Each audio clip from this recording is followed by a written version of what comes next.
first question I have, is it Briana or Briana? I've heard both ways. It's Briana. Okay. Now that we're saying it the correct way, Briana, how is the day going aside from answering the same 5 questions over and over and over again? Thank you for asking. It's starting to get repetitive, but you know, you try to remember if you just answered that question or not, or if you said the same thing, or who you're talking to again. But here we are. So today's been awesome.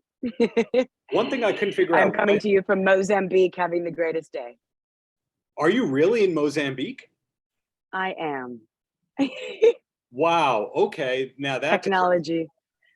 That deserves its own interview at another time, but I assume that's on set and on vacation. No, it's so I moved to South Africa a year ago, and I live in Zimbabwe, and we're doing some work in Mozambique right now, / taking a baby vacation. Wow. Okay. I know. I threw you with that one, huh? I don't know where to go. Like with my Evigan history right there. When I used to work at bring it on. You'd see the Evigan last name and go, oh, there's multiple Evigans that are killing it in the entertainment business. So before I ask about Ask Me to Dance, I want to know, how does your dad feel about the fact that all the kids went into entertainment? Did he try to dissuade the whole thing? No, you know what, both parents never pushed it on us. We all found it in our own ways, and everybody loves what they do, you know? So that's the cool part. Like my brother being the music guy, my sister actor, myself acting, it's what we all wanted to do, and we all took off with it. And you can't stop any of us. It's like the Nelson family, I would have to assume. You should see what Christmas is like. It's amazing. Well, are there any collaborative projects that have included the whole family, or do we have to wait 5 to 10 more years for the Hallmark movie? So exactly. Well, my dad and I did do a Hallmark movie together, but my dad actually wrote a really brilliant TV show, and it's kind of like Curb Your Enthusiasm vibes, and raunchy and fun and over the top, and we just need to get it made. And it's called Changing Hue, and my dad's Hue. And it's basically my favorite thing ever, but we just need to make it happen. So once my company is up and running, it's going to be on the list. Well, that was actually something where I was leading, that you first made it kind of as a dancer, and then it became an actress dancer, and then a choreographer, actress dancer, and you're kind of hard to pigeonhole or describe because you've also found success within songwriting. Thank God. So was the production company later on in the plan? And the answer is yes. Right. Yeah. There is. So yeah, and it's called Move Me. So you can check out the website and stuff. We are up and running right now, but we are in development with the film that's starting March next year. And then there's a docuseries that we've been filming. We finished the pilot and have been pitching it. And you know, we want to tell inspiring stories that compel people into action. I'm a big fan of impact filmmaking. And if I'm going to continue storytelling, I want to do it on that side of the world. Yeah. So Ask Me to Dance, when was it actually filmed?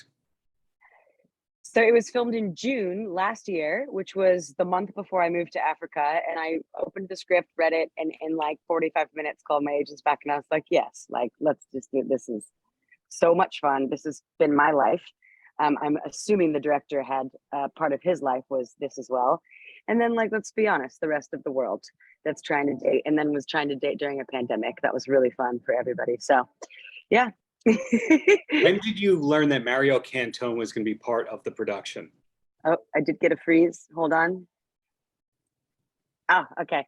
I learned that Mario was coming on pretty much when I came on. It was very, very last minute for both of us. And I was so pumped to be playing best friends with Mario. Let's just say that. And he's a very dear friend of mine now and for the rest of my life.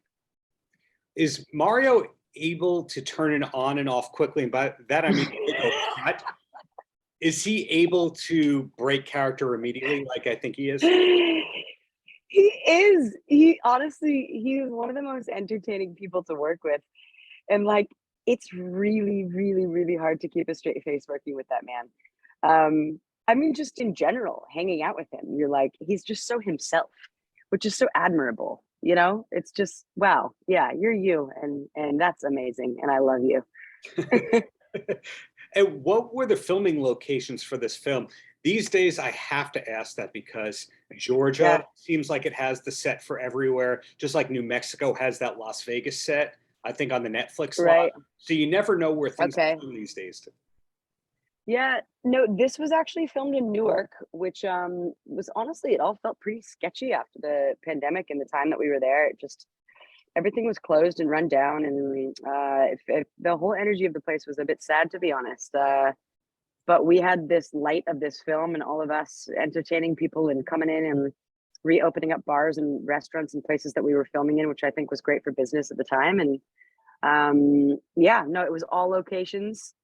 And again, I wasn't the location scout, but I think they killed it with where we got to film.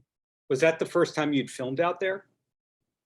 I filmed first time in Newark. Yeah, yeah, it was Newark. Yeah, I'm like, was it Newark? Short-term memory with the pregnancy. Yeah, my family's actually from New York and from New Jersey though, so I did get to go visit some people and stuff, and I love being on the East Coast. Yeah, Newark has definitely changed in the last 15 years where there's this beautiful opera house that wasn't there, I don't think 20 years ago. You No, get yeah, artisanal donuts, things like that yeah, weren't yeah. previously there. Yeah, totally, totally. But it felt quite run down and things were still boarded up. And yeah, you could really feel the presence of what had just happened in the past 2 years while we were shooting. Where are the family roots from in the New York, New Jersey area? So we got Long Island, I and didn't know that. then yeah, Mama's from Long Island. And then in Jersey, it's South Amboy and Saraville. Wow, so is John Bon Jovi your um, godfather by proxy? yeah, yeah, pretty much. Yeah. They are the Sayreville South Amboy band. Yeah. So did you get to spend much Yeah. Well, time? that's where my dad is from. Exactly. So did you get to spend much time there growing up, or did once he left, he left? Yeah, all three of us kids were born in California, so we all grew up there. But we've always gone back and are still close with all of our family members over there. Got it. So hey, back to this film right here. It's cool that you got to film it during the pandemic and that a lot of people were not able to work, or a lot of people Yeah, were going, what am I going to do? Did you find yeah. yourself at that time struggling, or did you have to keep a secret that you were working? I did not have to keep it a secret. I was very excited when I got this job. I did not work for over a year and a half, and it was definitely concerning. And once I crossed over the concerning part, I was like, this is cool. I can go to sleep at whatever time, wake up at any time. I've got no schedule. Maybe I should check out what I really want to do in my life, which is what happened. And I made a decision within 4 months to move to Africa. And of course, when I made that decision, I booked a film just before, which was so cool. Plan a vacation and you'll book a job. But yeah, I think it was a hard time for most people, and also a time to reinvent and really ask yourself, am I happy? What am I doing? Do I want, like, I can still be a storyteller, but how do I want to be a storyteller? So for me, it was everything I needed and more.